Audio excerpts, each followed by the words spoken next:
house need a new paint job? 16% of recently surveyed Angie List members says theirs does. But before you break out the brushes, you need to see today's Angie's List report.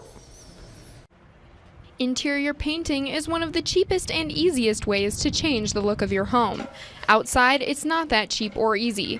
Think thousands versus hundreds. You also have other things to consider. Will you spray or roll? What happens if someone gets hurt or damages the house? And how do you get reliable bids? When getting your estimate on exterior painting, be sure to ask the painters what type of process they're going to use. If they plan to spray the home, it's going to use more paint. If they're going to roll it, it'll likely take longer. This will allow you to compare apples to apples when comparing estimates. Angie says not to bother with a company that wants to give you an estimate over the phone.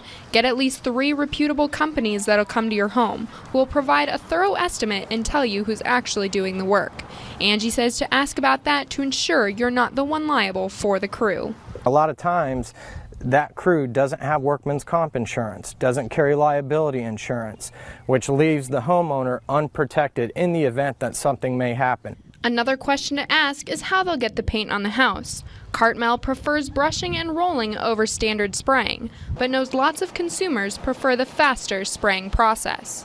As long as the spray application is back brushed and back rolled and the paint's applied at the correct thickness, it's really no different than the brush and roll application only. For today's Angie's List report, I'm Miranda O'Brien.